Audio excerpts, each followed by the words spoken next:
हमारे साथ खास मेहमान है राघव चड्ढा, सांसद राज्यसभा हमारे साथ मौजूद हैं। बहुत बहुत धन्यवाद राघव जुड़ने के लिए। जो ये नई फहरिस्त आई है इसको आप लोग कैसे ले रहे हैं, आम आदमी पार्टी कैसे ले रही है? देखिए, ये फहरिस्त देखकर सबसे पहले जो मेरे जहन में ख्याल आया वो ये आया कि ये सरकार बखूबी जानती है कि इनकी क्या खूबियां हैं। ये बड़े अच्छे से जानती हैं कि इनकी गवर्नेंस को, इनकी पॉलिसीज को, इनकी फंक्शनिंग को किन शब्दों में परिभाषित किया जा सकता है, और वो सारे शब्द इन्होंने एक गैग ऑर्डर के माध्यम से असंसदीय करार देते हुए उन्हें बैन कर दिया है। पहली चीज तो ये है कि आज ये गैग ऑर्डर देख के लगता है कि सरकार कहीं ना कहीं इस बात को लेकर भयभीत है कि कोई उन्हें आईना ना दिखा दे। एक बदसूरत आदमी हमेशा आईने पे ब्लेम करता है। आज उन्होंने ऑपोजिशन के हाथ से वो आईना खींचने की कोशिश करी है, ऑपोजिशन को संसद के भीतर निहत्था करने की कोशिश करी है।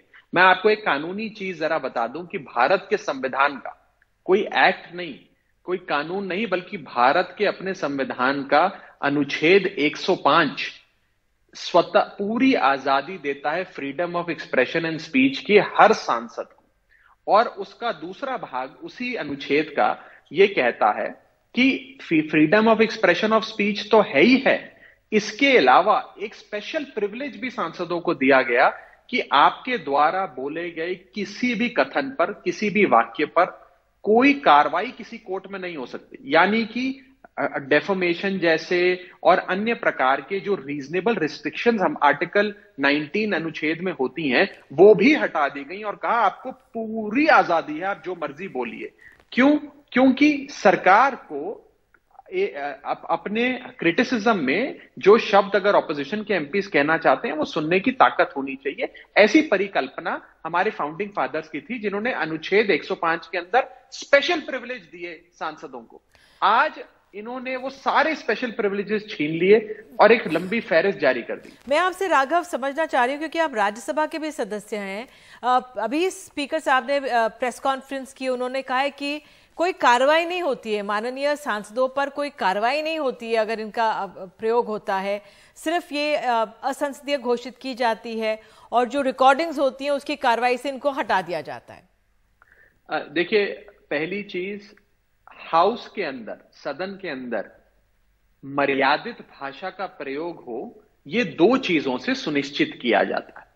पहली चीज है सांसदों के अपने अच्छे आचरण व्यवहार से और बोलचाल से, और दूसरी चीज जो प्रिसाइडिंग अफसर होते हैं, जो सभापति महोदय होते हैं, स्पीकर होते हैं या उपराष्ट्रपति होते हैं राज्यसभा में, उनके कंट्रोल द्वारा जब वो कोई भी शब्द ऐसा सुनते हैं जो अमर्यादित है तो उसे रिकॉर्ड से एक्सपंज कर दिया जाता है। ये दो तकनीक हैं जिनका इस्तेमाल कर मर्यादित तरीके से बोलचाल और पूरी प्रक्रिया चलाई जाती है। जब ये दो चीजें, ये दो औजार आपके पास हैं जो ठीक काम कर रहे हैं, इनमें कोई परेशानी नहीं है, तो फिर ये लंबी फहरिस्त लाने का, एक गैग ऑर्डर लाने का क्या मतलब है? और इसके अंदर आप शब्दों का चयन देखिए। आज आलम ऐसा है कि आंदोलन जीवी कहना असंसदीय हो गया है, लेकिन जुमला जीवी कहना, आंदोलन जीवी कहना असंसदीय नहीं है, लेकिन जुमला जीवी कहना असंसदीय हो गया है।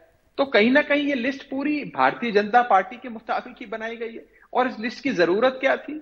और अगर ऐसी कोई लिस्ट निधि जी लानी भी थी तो क्यों ना एक समिति बनाई जाए जिसमें सत्ताधारी दल के भी एमपीज हों, जिसमें विपक्ष के भी एमपीज हों, सब बैठ के तय करें। जैसे सब बैठकर सरकार की तरफ से ये भी कहा जा रहा है कि ज्यादातर जो शब्द हैं वो छत्तीसगढ़ और राजस्थान की तरफ से आए हैं, वहां की विधानसभाओं के आए और तब यहाँ पे सामने रखे गए। बहरहाल ये सरकार कह सकती है, तमाम विधानसभाओं से ये आते हैं, तो इसमें सवाल उठता है कि जो जिस तरह से राज्य सरकारें हैं वो अपनी आलोचना नहीं झेलना चाहती हैं और तभी अपनी विधानसभाओं में भी इन शब्द पर रोक लगा देती है, असंसदीय बता देती है उन्हें।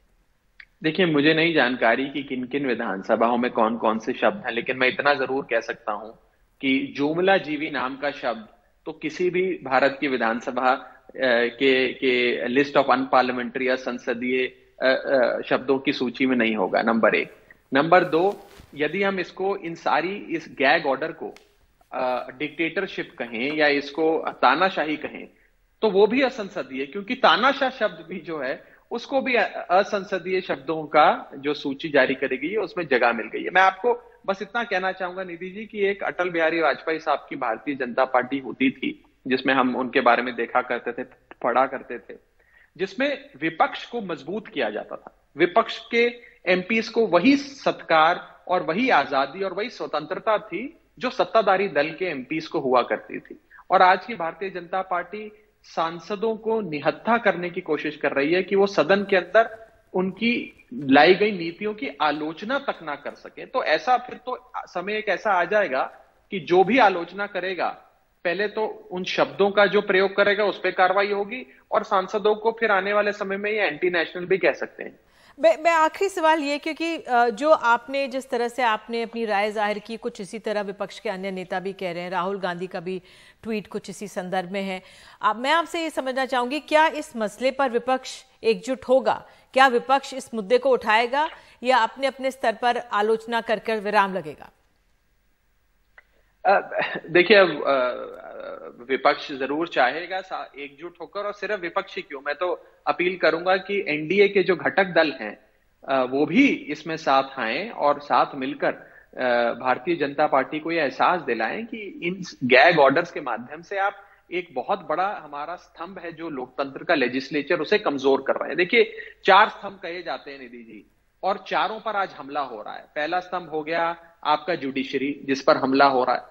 दूसरा आपका एग्जीक्यूटिव, जिस पे हमला हो रहा है। मीडिया का तो आप एनडीटीवी खुद ही झेल रहे हैं। और चौथा, अब लेजिस्लेचर पर भी हमला होकर उनको और कमजोर किया जा रहा है। राघव, आखिरी सवाल मैं आपसे पूछना चाहूंगी, अब ये सत्र शुरू होने वाला है संसद का, क्या रणनीति कोई विपक्ष बना रहा है?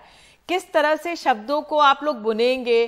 क्योंकि अब विपक्ष अपनी बात संसद में रखना चाहेगा, शोर शराबा करना चाहेगा, अपनी बातें रखना चाहेगा, लेकिन तमाम शब्द असत्य, अहंकार, अहम, तमाम शब्द यहाँ पर एक तरह से देखा जाए जिन पर एक तरह से रोक है, असंसदीय है।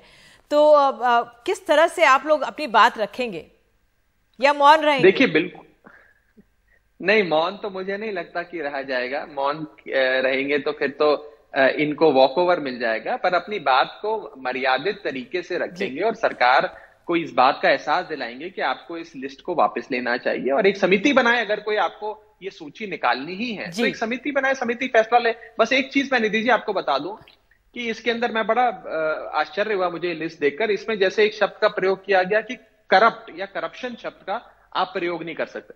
अब इसी भारत की संसद के अंदर करप्शन के खिलाफ कानून बना, प्रिवेंशन ऑफ करप्शन एक्ट। तो क्या प्रिवेंशन ऑफ करप्शन एक्ट भी असंसदीय हो गया? कहा काला बाजारी शब्द का प्रयोग नहीं कर सकते। काला बाजारी, सेक्सुअल हैरेसमेंट जो हमारे देश में इतनी बड़ी समस्या है, बिल्कुल उससे जुड़ी हुई एक रिपोर्ट भी आगे दिखाने वाली हूँ कार्यक्रम में, लेकिन उसको भी एक तरह से उस पर भी रोके। तो बहुत अहम गंभीर सवाल है। आप राघव जुड़े, बहुत बहुत धन्यवाद हमारे साथ। और जिस तरह से राघव का कहना है कि सांसदों को निहत्था करने की पूरी कोशिश है और इस पर विपक्ष अपनी बात संसद में आगे जरूर रखेगा।